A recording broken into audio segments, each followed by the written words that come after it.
ವಾರ್ತೆಗಳ ವಿವರ. ಬಹುಸಂಖ್ಯಾತ ಹಿಂದೂಗಳ ಆಚರಣೆಗಳ ಮೇಲೆ ದಾಳಿಗಳನ್ನ ಮಾಡ್ತಾ ಇರುವವರ ಮೇಲೆ ಕ್ರಮ ಕೈಗೊಳ್ಳಬೇಕು ಎಂದು ಆಗ್ರಹಿಸಿ ರಾಷ್ಟ್ರಭಕ್ತರ ಬಳಗವು ಮುಖ್ಯಮಂತ್ರಿ ಸಿದ್ದರಾಮಯ್ಯ ಅವರನ್ನ ಒತ್ತಾಯಿಸಿದೆ.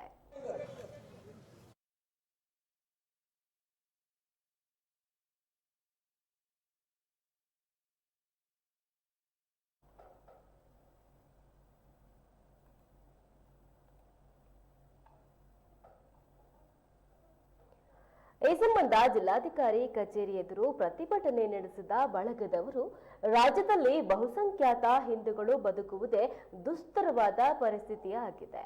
ಹಿಂದೂಗಳ ಹಬ್ಬ ಹರಿದಿನ ಮೆರವಣಿಗೆಗಳನ್ನ ಮಾಡುವುದೇ ತಪ್ಪು ಎಂಬ ನಿರ್ಧಾರಕ್ಕೆ ಸರ್ಕಾರ ಬಂದಂತೆ ಕಾಣ್ತಾ ಇದೆ. ಇನ್ನು ಮಧೂರಿನ ಘಟನೆಯೇ ಇದಕ್ಕೆ ಉತ್ತಮ ನಿದರ್ಶನ.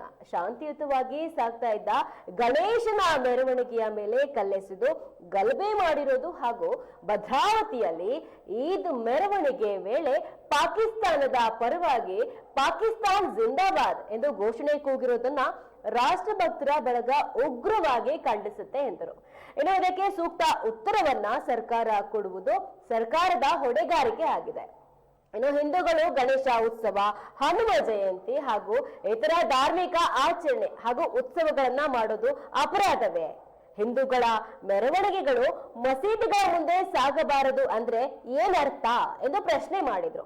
ಇನ್ನು ಮಸೀದಿಯ ಒಳಗಡೆ ಕಲ್ಲುಗಳನ್ನ ಶೇಖರಿಸಿ ಇಟ್ಟಿರುವಂತೆ ಯಾವ ಮಾರಕಾಸ್ತ್ರಗಳನ್ನ ಬಾಂಬ್ಗಳನ್ನ ಇಟ್ಟಿರಬಹುದು ಎಂದು ತಪಾಸಣೆಯನ್ನ ಮಾಡಬೇಕು. ಶಾಂತಿಯುತವಾಗಿ ಸಾಗ್ತಾ ಇದ್ದ ಗಣೇಶ ಮೆರವಣಿಗೆಯ ಮೇಲೆ ಮಸೀದಿಯಿಂದ ಕಲ್ಲು ಎಸೆದು ಗಲಭೆಯನ್ನ ಸೃಷ್ಟಿಸುವುದಕ್ಕೆ ಕುಮ್ಮಕ್ಕು ಕೊಟ್ಟವರು ಯಾರು ಎಂದು ಪ್ರಶ್ನೆ ಮಾಡಿದ್ದಾರೆ. ಇನ್ನು ಮುಖ್ಯಮಂತ್ರಿಗಳು ಹಾಗೂ ಗೃಹ ಮಂತ್ರಿಗಳು ಇದೊಂದು ಸಣ್ಣ ಘಟನೆ ಎಂದು ಬಿಂಬಿಸುತ್ತಿದ್ದಾರೆ ಎಂದು ಆರೋಪಿಸಿದ್ದಾರೆ.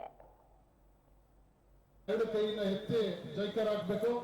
ಘೋಷಣೆ ಆದ ನಂತರ ನಮ್ಮ ನಾಯಕರು ಜೈ ಶ್ರೀರಾಮ್, ಹಿಂದೂ ವಿರೋಧಿ ಕಾಂಗ್ರೆಸ್ ಸರ್ಕಾರಕ್ಕೆ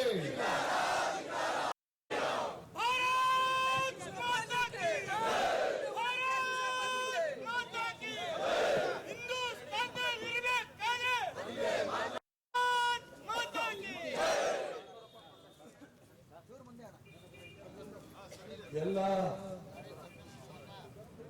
ರಾಷ್ಟ್ರಗಳಲ್ಲಿ ಸ್ಪಷ್ಟವಾಗಿ ಬಂದಿದೆ. ಇದು ಪೂರ್ವ ನಿಯೋಜಿತ ಸಂಚು. ಮುಂಚೆನೆ ಪ್ಲಾನ್ ಮಾಡಿಬಿಟ್ಟಿದ್ರು. ಮಸೀದಿ ಬರುವಂತ ಸಂದರ್ಭದಲ್ಲಿ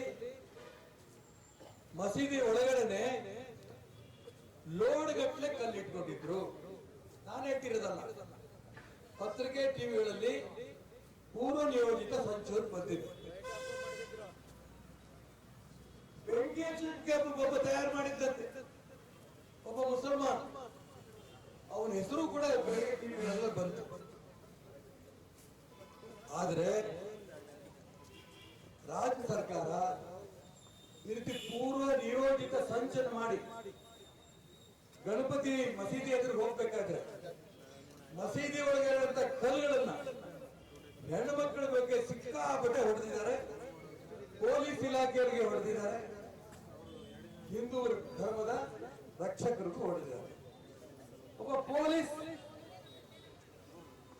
ತಾನು ಹೊಡೆತ ತಿಂದಂತ ಸಂದರ್ಭದಲ್ಲಿ ಟಿವಿಗಳಲ್ಲಿ ನೀವೆಲ್ಲ ನೋಡಿದೀರಾ, ಅವ್ರು ಹೇಳ್ತಾರೆ ಮುಸಲ್ಮಾನರೇ ಹೊಡೆದು ಪೊಲೀಸ್ನವರು ಹೇಳಿದಂತ ಮಾತಿಲ್ಲ.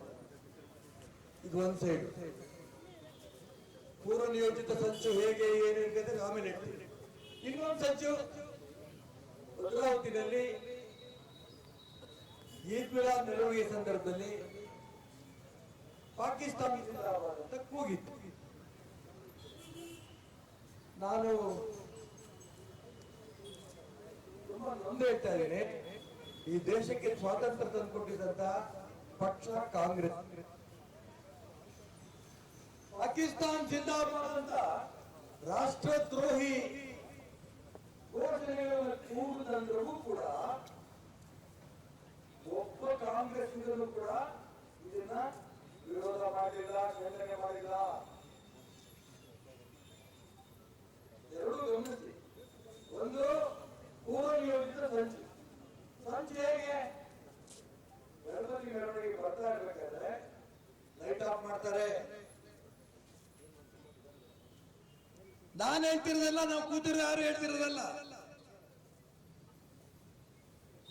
ಪತ್ರಿಕೆ ಟಿವಿಗಳಲ್ಲಿ ಬಂದಿರೋದು. ಇದಾದ ನಂತರ ಆ ಜಿಲ್ಲೆಯ ಅಧಿಕಾರಿಗಳು ಕೂಡ ಹೇಳಿದ್ದಾರೆ, ಪೂರ್ವ ನಿಯೋಜಿತ ಸಂಚು. ಲೈಟ್ ಯಾಕೆ ಆಫ್ ಮಾಡಿದ್ರಿ? ಕಲ್ಯಾಕ್ ಮಸೀದಿಗಳು ತಂದು ಇಟ್ಕೊಂಡ್ರಿ? ಗುರ್ತು ಹಿಡಿದು ಹಿಂದೂ ಯುವಕರಿಗೆ ಯಾಕೆ ಹೊಡೆದ್ರಿ? ಮುಖ್ಯಮಂತ್ರಿ ಸಿದ್ದರಾಮಯ್ಯನವರು ಹೇಳ್ತಾ ಇದ್ದಾರೆ, ಪರಮೇಶ್ವರ್ ಹೇಳ್ತಾ ಇದ್ದಾರೆ, ನಾವು ಯಾವುದೇ ಒಂದು ಧರ್ಮದ ಪರವಾಗಿಲ್ಲ. ಯಾರ ಪರ ಇದ್ದೀರಾ? ಹಾಗಾದ್ರೆ ದೇಶದ್ರೋಹಿಗಳ ಪರವಾಗಿದ್ದೀರಾ? ಯಾರು ಕರೆಂಟನ್ನು ಆಫ್ ಮಾಡ್ದ? ಯಾರು ಇದನ್ನು ಪ್ಲಾನ್ ಮಾಡ್ದ? ಪ್ರೀ ಪ್ಲಾನ್ ಮಾಡ್ದ? ಯಾರು ಕಲ್ಲನ್ನು ಹುಡುಕಿ ಹೊಡೆದ್ರು? ಅವ್ರ ಬಗ್ಗೆ ತಕ್ಷಣ ಸರ್ಕಾರ ಕ್ರಮ ತಗೊಂಡಿದ್ದಿದ್ರೆ ಮಾರನೇ ದಿನ ಮೆರವಣಿಗೆನ ಹಿಂದೂಗಳಾಗ್ತಿರ್ಲಿಲ್ಲ, ವಿರೋಧ ಮಾಡ್ತಿರ್ಲಿಲ್ಲ. ಈಗೇನ್ ಮಾಡಿದ್ದಾರೆ? ಮೆರವಣಿಗೆ ಮಾಡಿದ್ರು, ಪೂರ್ವ ನಿಯೋಜಿತ ಸಂಚು ಲೈಟ್ ಆಫ್ ಮಾಡಿ ಕಲ್ಲುಗಳನ್ನು ಮಸೀದಿಯಿಂದ ಹೊಡೆದು ಸಾಕಷ್ಟು ಜನಕ್ಕೆ ಪೆಟ್ಟಾಗಿ ಅವರೆಲ್ಲ ಆಸ್ಪತ್ರೆಯಲ್ಲಿರೋದನ್ನ ವಿರೋಧ ಮಾಡಿದಂತ ಹಿಂದೂ ಬಾಂಧವರು ಹೆಸರಾಕಿದ್ದಾರೆ. 5-6 ಜನ ಹೆಣ್ಮಕ್ಳು ಹೆಸರಾಕಿದ್ದಾರೆ. ಜೊತೆಗೇನು 500 ಜನ,